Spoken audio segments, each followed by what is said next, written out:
Bismillahirrahmanirrahim. Allahumma salli wa sallim ala Sayyidina Muhammad wa ala ali Sayyidina Muhammad. Ketika membicarakan tentang ibadah kurban, yang terfikirkan di dalam benak kita, di dalam pikiran kita adalah peristiwa penyembelihan yang dilakukan oleh Nabi Ibrahim alaihissalam atas putra kandungnya sendiri, yaitu Nabi Ismail alaihissalam.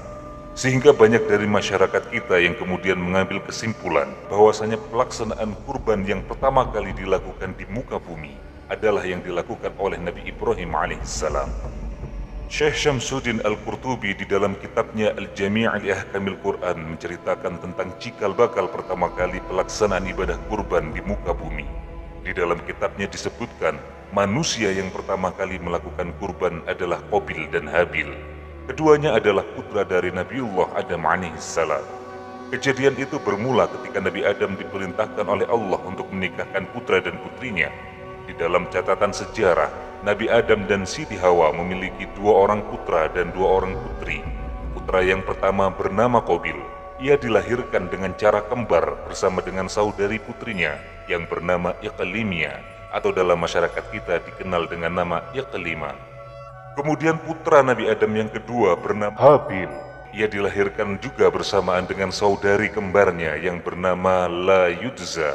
Oleh masyarakat kita, Layudza lebih dikenal dengan nama Labuda. Di dalam video ini kita akan membahas dan menceritakan 3 fase pelaksanaan ibadah kurban.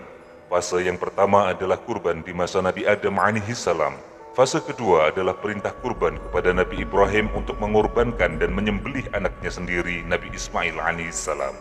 Fase yang ketiga adalah pelaksanaan kurban di masa Rasulullah SAW. Kita akan menceritakan pelaksanaan kurban dari masa ke masa dengan sudut pandang dan keterangan yang segar dan sedikit berbeda. Ini adalah sisi lain ibadah kurban yang jarang orang sampaikan dan bahkan mungkin tidak pernah sama sekali didengarkan. Tentu saja ini akan menambah hazanah keilmuan sahabat sekalian.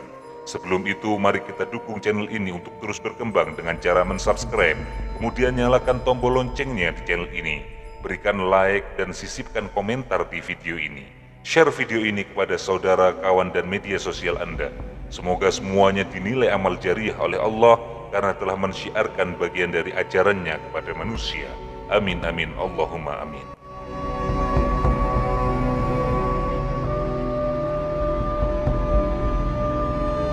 Setelah Nabi Adam dan Siti Hawa diturunkan ke dunia, mereka melanjutkan kehidupannya di dunia ini menjadi manusia biasa. Untuk menyambung hidupnya, mereka mengerjakan tanah, mengolah tanah, bercocok tanam, menjadi petani. Mereka juga menjadi peternak. Bahkan mereka juga beranak pinak menghasilkan keturunannya. Hingga suatu ketika, Allah Subhanahu wa Ta'ala memerintahkan Nabi Adam untuk menikahkan putra dan putrinya. Akan tetapi pernikahan itu dengan disertai syarat bahwa tidak boleh menikahi saudari kembarnya sendiri. Walhasil, Qabil harus menikah dengan Layudza, sedangkan Habil harus menikah dengan Iqlimia. Nabi Adam alaihissalam kemudian menyampaikan perintah itu kepada anak-anaknya. Akan tetapi ternyata putranya yang pertama, yaitu Qabil, tidak mau menerima perintah itu. Ia lebih suka untuk menikahi saudari kembarnya sendiri, yaitu Iqlimia. Konon katanya, Iqlimia lebih cantik daripada Layudza.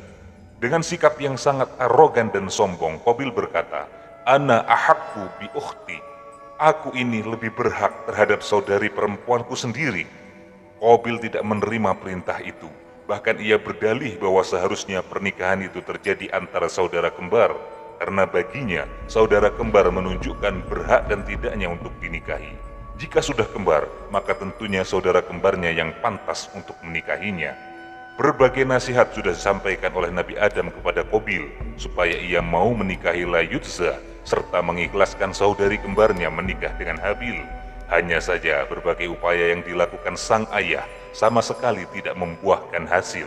Bahkan tidak sesekali Qabil melemparkan kata-kata yang tidak pantas, tidak sopan kepada Nabi Adam alaihissalam. Ia berani berkata kepada ayahnya dengan kurang ajar, "Sesungguhnya Allah tidak pernah memerintahkan pernikahan ini, wahai ayahku. Semuanya hanyalah kehendakmu sendiri." Ia menuduh Nabi Adam telah membuat-buat perkara syariat yang disyariatkan kepada anak-anaknya. Sikap keras kepala yang ditampakkan oleh Qabil ini membuat ayahnya begitu terpukul. Nabi Adam menjadi sedih. Nabi Adam juga bingung untuk mengambil sikap. Dalam keadaan yang seperti itu, Allah mewahyukan kepada Nabi Adam untuk memerintahkan anak-anaknya melakukan kurban. Faqala Adam, faqurba qurbanan fa ayyukuma yuqbalu qurbanuhu fa huwa ahqqu bil fadli. Nabi Adam berkata kepada anak-anaknya, "Wahai anak-anakku, laksanakanlah kurban. Siapa saja yang kurbannya diterima oleh Allah, maka ia lebih berhak untuk mendapatkan yang baik." Setelah itu Qabil dan Habil mengadakan kesepakatan untuk melakukan kurban. Mereka juga menentukan waktu pelaksanaan kurbannya dan tempat di mana pelaksanaan ritual itu akan dilakukan. Qabil sangat yakin bahwa dirinya lebih layak dan lebih berhak untuk bisa menikahi Iqlimiyah. Ia juga sangat yakin bahwa kurbannya yang akan diterima oleh Allah. Pada waktu yang telah ditentukan, masing-masing dari Qabil dan Habil sudah siap dengan kurban persembahan. Menurut Syekh Wahbah Az-Zuhaili, Qabil merupakan seorang petani yang mengorbankan hasil panennya. Hanya saja ia memilih hasil panen yang paling buruk dan jelek. Bahkan di tengah perjalanan, saat ia melihat ada bulir-bulir yang bagus, yang baik dari hasil panen yang dibawanya, Qabil mengumpulkannya, mengambilinya satu-satu, membersihkannya, kemudian memakannya sendiri. Adapun Habil, ia berprofesi sebagai peternak. Ia membawa kambing ternaknya yang paling baik untuk dikurbankan. Ia sangat berhati-hati ketika memilih hewan kurbannya. Bahkan ia sangat memperhatikan kambingnya yang lain. Ia khawatir jika saja masih ada kambing yang lebih baik dari kurban yang akan ia bawa. Setelah mereka berdua melaksanakan kurban, Nabi Adam alaihissalam kemudian berdoa dan berserah diri kepada Allah. Beliau menyerahkan Allah untuk menentukan kurban siapa yang akan diterima olehnya. Setelah beberapa waktu dari doa yang dipanjatkan, ternyata kurban Habil yang diterima. Dengan demikian, Habil berhak untuk menikahi Iqlimiyah. Melihat semua itu, Qabil menjadi sangat iri, kemarahannya bertambah, kebenciannya kepada saudaranya menjadi-jadi. Qabil kemudian mengintimidasi dan mengancam Habil. "Ya Habil, atamasya 'alal ardi yarakan nasu afdalu minni la aqtulannaka." Wahai Habil, apakah engkau akan berjalan dengan bangga di muka bumi ini dan orang-orang akan mengira bahwa engkau lebih baik dari diriku? Sungguh aku akan membunuhmu. Mendengar ancaman saudaranya, dengan tenang Habil menjawab, "Walima taqtuluni ya Qabil? Wala dhanba li fi qabulillahi qurbani wa innama yataqabbalallahu minal muttaqin." Kenapa engkau akan membunuhku? Sedangkan tidak ada salah bagiku ketika Allah menerima kurbanku, bukan kurbanmu. Sungguh Allah menerima kurban dari orang-orang yang bertakwa. Mendengar jawaban dari Habil, bertambahlah kemarahan dan sifat berang pada diri Qabil. Bahkan ia benar-benar akan melaksanakan niatnya membunuh saudaranya. Qabil tidak menerima dengan hasil kurban yang telah dikeluarkan oleh Allah. Apalagi mendengar nasihat dari adiknya, bertambahlah sifat setan di dalam dirinya. Ia lupa bahwa Habil adalah saudaranya sendiri. Yang terlintas dalam benaknya hanyalah bagaimana cara membunuh Habil. Menurut Syekh Abdul Haq bin Atiyah Al-Andalusi di dalam kitab tafsirnya, kesempatan untuk membunuh Habil datang saat Nabi Adam melakukan ibadah haji ke Baitullah. Qabil akhirnya mempersiapkan segala kebutuhan yang ia perlukan, kemudian ia melancarkan niat jahatnya. Akhirnya Qabil berhasil membunuh adiknya, yaitu Habil. Karena perbuatannya membunuh Habil itu, maka Qabil menjadi manusia pertama di muka bumi yang melakukan pembunuhan terhadap sesama manusia. Dari tindakan tersebut, sampai saat ini, dosa Qabil akan terus bertambah, akan semakin banyak apabila terjadi pembunuhan. Karena ia adalah orang yang pertama kali melakukan pembunuhan, dan ia yang mencontohkan perbuatan keji itu. Sebagaimana disampaikan oleh Rasulullah, "La taqtul nafsan zulman illa kana ala ibni Adam al-awwal kiflun min dammiha." Tidaklah seseorang dibunuh secara aniaya dengan cara zalim, kecuali putra Adam yang pertama, yaitu Qabil, mendapatkan bagian dari dosanya. Hadis riwayat Al-Bukhari. Dari penjelasan di atas dapat disimpulkan bahwa berkurban sebenarnya sudah dilakukan jauh sebelum pengutusan Nabi Muhammad, bahkan jauh sebelum pengutusan Nabi Ibrahim alaihissalam. Dalam kejadian ini, Qabil tercatat sebagai orang pertama yang tega membunuh sesama manusia demi menuruti hawa nafsunya belaka, disertai dengan rasa iri ketika kurban yang ia bawa tidak diterima oleh Allah. Disebabkan sikap iri pada adiknya, Qabil telah mencatatkan namanya dalam sejarah sebagai pembunuh pertama di balik peristiwa pertama kali pelaksanaan kurban.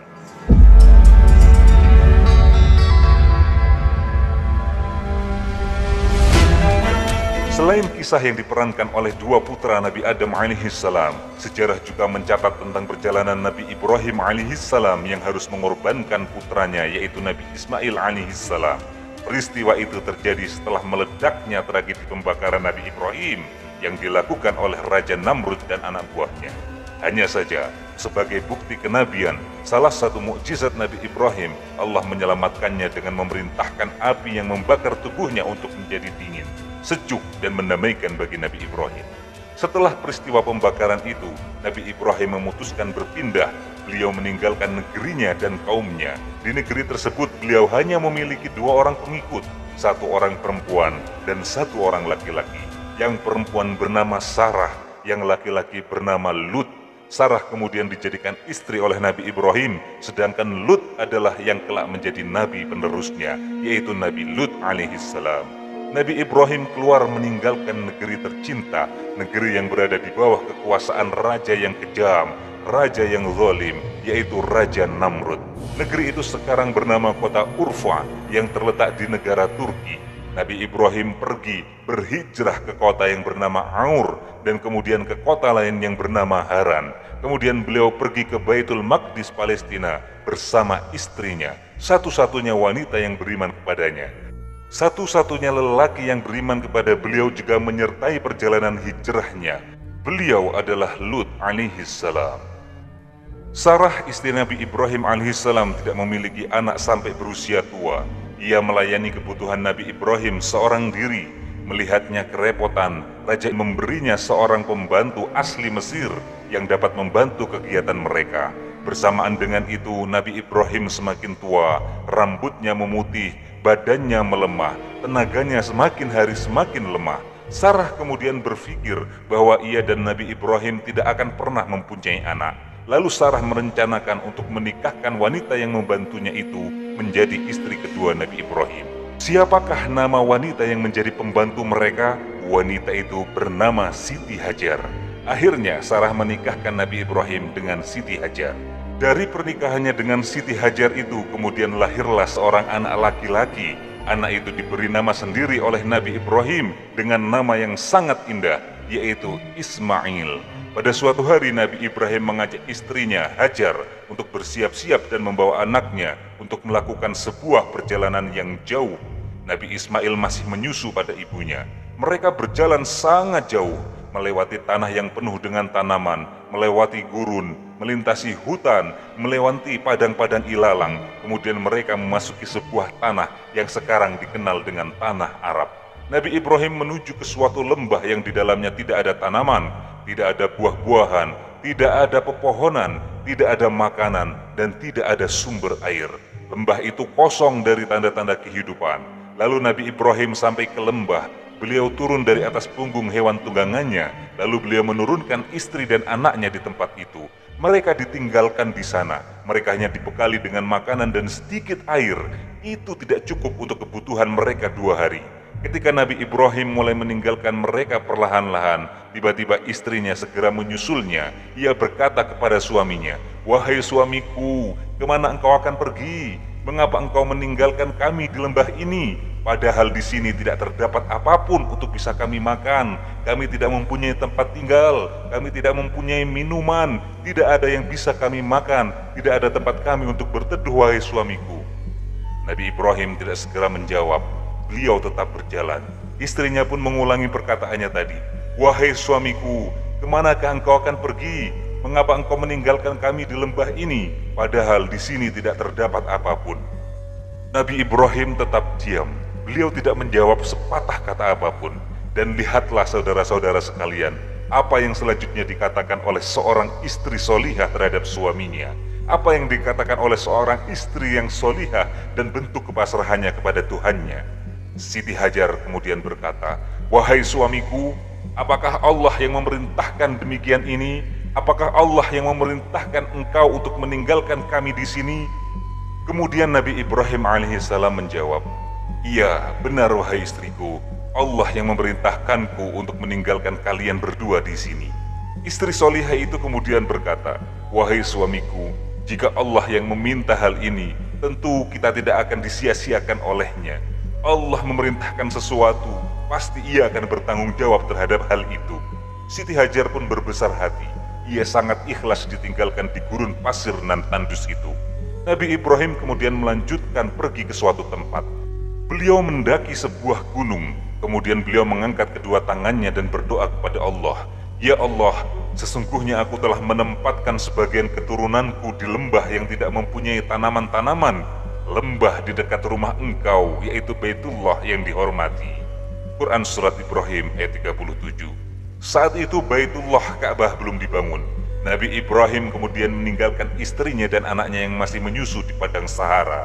Ibu Ismail menyusui anaknya dan mulai merasakan kehausan.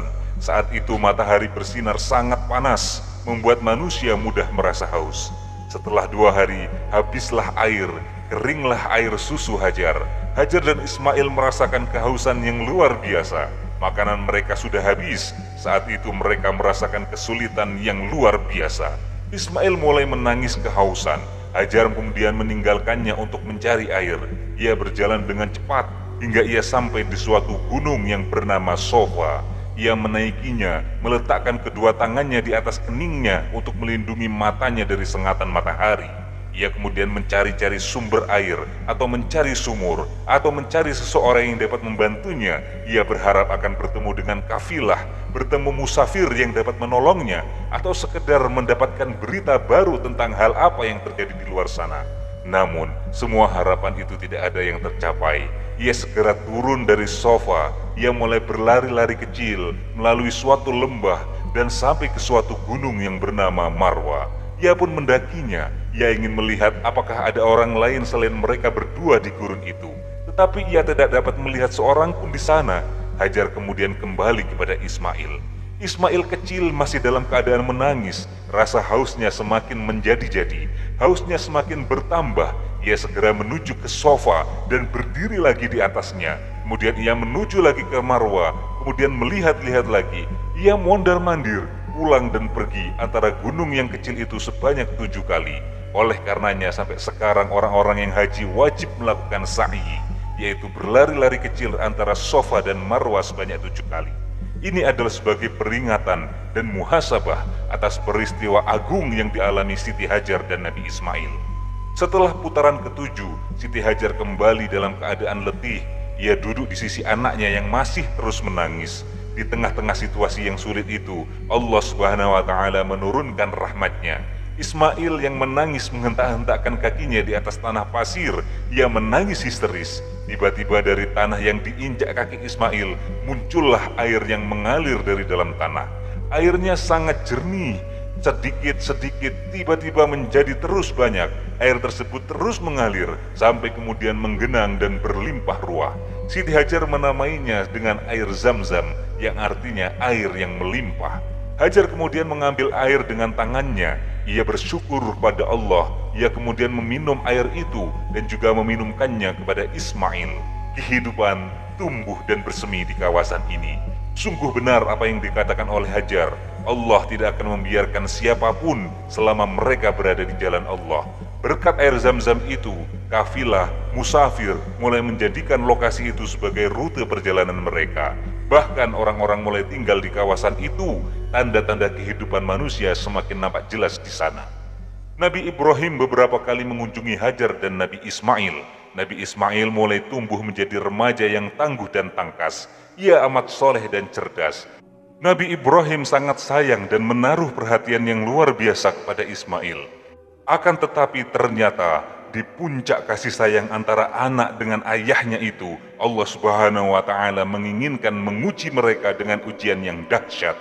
Suatu malam, Nabi Ibrahim bermimpi Dalam tidurnya ia diperintahkan untuk menyembelih dan mengorbankan anak satu-satunya, yaitu Ismail. Anak yang sudah ia tunggu-tunggu hadirnya selama kurang lebih 8 tahun, ternyata harus dikorbankan untuk Tuhannya.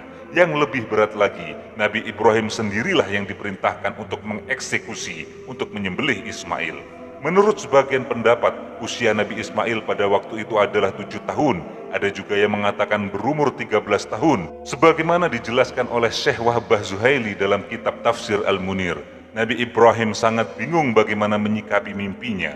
Ia tidak lantas membenarkan, namun tidak pula mengingkari. Nabi Ibrahim merenunginya beberapa kali.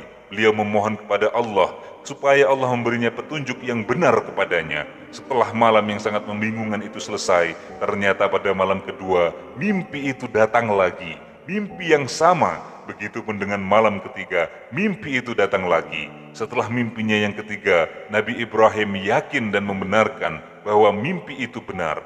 Mimpi seorang nabi adalah wahyu yang wajib dilaksanakan. Setelah itu, Nabi Ibrahim menyampaikan tentang mimpinya kepada anak sematawayangnya. Falamma balagha ma'ahu asy-sya'ya qala ya bunayya inni ara fil manami anni adbahuka fanzur madza tara. Wahai anakku, sesungguhnya aku melihat di dalam mimpiku, aku tengah menyembelihmu. Lihatlah, pikirkanlah bagaimana pendapatmu. Quran Asy-Syaffat ayat 102.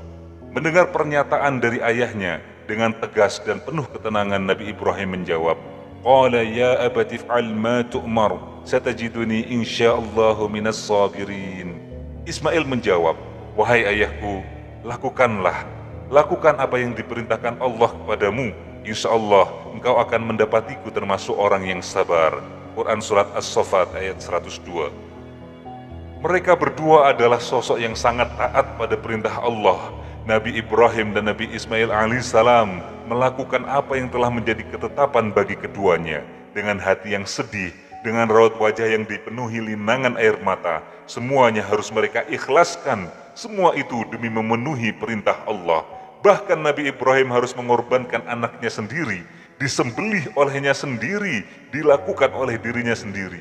Namun semua itu mereka lakukan sebagai bukti bahwa seorang hamba haruslah mengikuti semua perintah Tuhannya. Kejadian itu juga merupakan contoh keteladanan luar biasa yang harus dilakukan oleh umat Islam setelahnya, bahwa tidak ada yang lebih mulia selain mengikuti perintah Allah, dan tidak ada kenikmatan yang lebih sempurna selain menjalankan semua kewajiban darinya. Setelah keduanya sepakat untuk melakukan penyembelihan itu, Nabi Ibrahim kemudian membawa Nabi Ismail ke Mina, yaitu lokasi eksekusi terhadap Ismail. Saat-saat terakhir yang penuh dengan kesedihan, Nabi Ismail, Nabi Ibrahim, keduanya sama-sama berlinangan air mata, keduanya berpelukan. Kemudian Nabi Ismail ditidurkan di atas ranjang eksekusi. Nabi Ismail kemudian berkata kepada ayahnya dengan suara yang sendu, Ya abati, usdud ribati, hatta la attariba, waqfuf anni thawbaka hatta la yatalattakh min dammi, fatarahu ummi fatahzan, wa asri' marra as-sikkin ala khalki, liyakuna ahwana lil mauti alayya, fa idza ataita ummi faqra 'alayha as-salama minni. Saudara-saudaraku, dengarkanlah apa yang dikatakan oleh anak soleh kepada ayahnya. Wahai ayahku, kencangkanlah ikatanku agar aku tidak bergerak. Sing-singkan bajumu agar darahku tidak mengotori bajumu. Jika nanti bajumu kotor, ibu melihat bercak darah itu, maka ia akan bersedih. Percepatkanlah gerakan pisau itu di leherku agar terasa lebih ringan bagiku, karena sungguh kematian itu sangat dahsyat. Apabila engkau telah kembali, maka sampaikanlah salamku kepada ibuku. Setelah mendengar ucapan anaknya, Nabi Ibrahim menangis terseduh-seduh. Kemudian beliau ciumi Nabi Ismail berkali-kali dengan perasaan yang sangat sedih, dengan linangan air mata. Nabi Ibrahim sebagai ayah dari anaknya menjawab, Na'am ya bunayya, al-aunu anta ya bunayya ala amrillah. Wahai anakku, sungguh sebaik-baiknya pertolongan adalah engkau, wahai anakku, pertolongan dalam menjalankan perintah Allah. Setelah perbincangan antara keduanya selesai, meledaklah tangisan mereka. Nabi Ibrahim tidak bisa menahan air matanya untuk tidak mengalir. Di satu sisi ia harus melaksanakan perintah Allah, di sisi yang lain ia sangat sayang kepada anaknya. Namun sebagai seorang yang taat terhadap perintah Allah, Nabi Ibrahim harus merelakan anaknya menjadi korban saat itu. Begitupun dengan Nabi Ismail, ia masih tidak ingin berpisah dengan ayah dan ibunya. Namun adanya perintah Allah harus lebih ia kedepankan dari yang lain. Nabi Ibrahim melakukan apa yang telah disampaikan putranya. Kemudian Nabi Ibrahim menciumnya dengan penuh kasih sayang dan linangan air mata. Akhirnya ia mengambil pisau untuk menyembelihnya. Setelah pisau itu sudah ada di tangannya, ia meletakkan pisau tajam itu ke leher Nabi Ismail. Namun keajaiban datang dari Allah. Pisau itu ternyata sama sekali tidak melukai Nabi Ismail. Beberapa kali Nabi Ibrahim mengulanginya, namun tetap sebagaimana semula. Jangankan membuatnya luka, bahkan pisau itu tidak memberi bekas apapun pada anak semata wayangnya. Nabi Ismail kemudian berkata kepada ayahnya, "Wahai ayahku, palingkanlah wajahku supaya tidak terlihat olehmu. Karena sesungguhnya jika engkau melihat wajahku, engkau akan merasa kasihan dan iba. Perasaan iba itu dapat menghalangi kita untuk melaksanakan perintah Allah. Apalagi di depan mataku terlihat kilauan pisau yang sangat tajam. Tentu itu membuatku ketakutan." Lagi-lagi sosok Ismail sangat berperan dalam menjalankan perintah Allah ketika Nabi Ibrahim harus melakukan perintah yang tidak bisa diterima oleh akal manusia. Kemudian Nabi Ibrahim menuruti permintaan anaknya. Dia palingkan wajah Ismail supaya tidak menghadap ke wajahnya. Akan tetapi yang terjadi tetap sama. Pisaunya yang sangat tajam tetap tidak bisa melukai Nabi Ismail. Berbagai macam pertanyaan muncul saat itu. Di mana pisau yang sudah diasah dengan sangat tajam itu? Pisau yang bisa memotong habis satu buah pohon besar dengan satu buah pukulan. Pisau yang bisa membelah batu yang sangat keras. Tidak bisa melukai leher Nabi Ismail yang begitu halus dan lembut. Saat itulah Allah menurunkan firman-Nya sekaligus menjawab berbagai macam pertanyaan. وَنَادَيْنَاهُ أَيَّا إِبْرَاهِيمُ قَدْ صَدَقْتَ الرُّؤْيَا إِنَّا كَذَلِكَ نَجْزِي الْمُحْسِنِينَ إِنَّ هَذَا لَهُوَ الْبَلَاءُ الْمُبِينُ وَفَدَيْنَاهُ بِذِبْحٍ عَظِيمٍ وَتَرَكْنَا عَلَيْهِ فِي الْآخِرِينَ. Lalu kami panggil dia, "Wahai Ibrahim, sungguh engkau telah membenarkan mimpi itu. Sungguh demikianlah kami memberi balasan kepada orang-orang yang berbuat baik.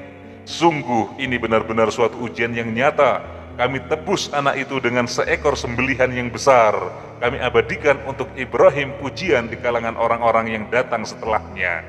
Seperti itulah kisah heroik, histeris, dan sangat dramatis yang terjadi pada Nabi Ibrahim dan putranya, Nabi Ismail alaihissalam. Ketika keimanan dan keyakinan sudah melekat di dalam jiwa, ia mampu mengalahkan segala kemauan yang bersifat rasionalitas. Meskipun rasio tidak menerima akan tindakan seorang ayah untuk menyembelih anaknya, namun keimanan lebih ia kedepankan dari itu semua. Setelah semua skenario itu selesai, sangat tampak kesabaran dan ketaatan Nabi Ibrahim dan Nabi Ismail. Oleh karenanya Allah tidak menghendaki penyembelihan itu terjadi, bahkan melarangnya dan menggantinya dengan seekor kambing yang sangat besar. Menurut Syekh Jalaluddin Al-Mahalli di dalam kitab tafsir Al-Quran Al-Karim, kambing yang digunakan sebagai ganti dari penyembelihan tersebut merupakan sembelihan yang agung atau dzibhul adzim, karena sebenarnya kambing itu merupakan kurban dari Habil yang diangkat ke langit saat Allah memerintahkannya untuk melaksanakan kurban, lalu digembalakan di surga untuk waktu yang sangat lama dan kemudian diturunkan lagi ke bumi sebagai ganti dari Ismail alaihissalam. Lalu bagaimana dengan kurban pada masa Rasulullah sallallahu alaihi wasallam? Rasulullah Muhammad sallallahu alaihi wasallam adalah khatamul anbiya, penutup para nabi. Beliau adalah penerus dari nabi-nabi yang sudah ada. Nabi Muhammad sallallahu alaihi wasallam adalah penerus dari millata Ibrahim, penerus dari agama yang dibawakan oleh Ibrahim. Rasulullah melakukan kurban pada waktu haji wada di Mina setelah sholat Idul Adha. Beliau menyembelih 100 ekor unta. 70 ekor disembelih dengan tangannya sendiri, 30 ekor yang lain disembelih oleh Sayyidina Ali radhiyallahu an. Di sini berakhir sejarah kurban dengan sangat indah, sempurna, dan membumi di seluruh jagat semesta, dijaga dengan sangat sempurna oleh generasi sahabat, tabi'in, tabi'ut tabi'in, sampai pada generasi mutaakhirin. Menyadari aspek yang sangat penting dalam prosesi pelaksanaan kurban adalah sifat dan kapasitasnya sebagai syiar utama Hari Raya Idul Adha, maka mampu mewujudkan sabda Nabi Rasulullah SAW, tiada satu amalan pun yang dilakukan seorang anak manusia pada Yaumun Nahr, pada hari raya kurban, yang lebih dicintai oleh Allah selain menumpahkan darah kurban yang disembelih. maka berbahagialah kamu karenanya. Hadis riwayat At-Tirmidzi. Aspek syiar paling utama dari ibadah kurban yang dimaksud adalah pada prosesi penyembelihannya, bukan pada distribusi atau yang lainnya. Maka untuk menguatkan makna tersebut, Rasulullah memilih ungkapan bahasa yang sangat vulgar untuk membahasakan kurban sebagai ibadah yang paling dicintai oleh Allah di hari raya Idul Adha. Rasulullah mengungkapkannya dengan istilah ihraqid-dam, iraqatid-dam, yang berarti tumpahkan darahnya, alirkan darahnya. Yang dimaksud adalah alirkan darah kurban yang disembelih. Wujud dari semua itu, di masa Nabi Muhammad dan setelahnya, manusia menyembelih satu hewan kurban untuk diri dan keluarganya, dan berserikat di dalam pahalanya. Semuanya dilakukan atas dasar kesadaran spiritual yang sangat dalam, bahwa daging dan darah kurban tidak akan sampai kepada Allah. Yang sampai adalah ketakwaan kita kepada Allah, dengan memperhatikan konsep kehalalan dan kehigienisan ketika dikonsumsi oleh masyarakat. Cinta, ketaatan, kepatuhan, ketundukan, dan pasrah kepada Allah melalui Rasulullah menjadi teladan yang patut untuk ditiru di zaman kita ini. Karena kehidupan hedonisme telah mampu mengalahkan peran agama dalam hidup kita. Inilah hikmatut tasyri' dari sejarah kurban, dari generasi sahabat sampai pada kita sekarang. Wallahu a'lam bishawab.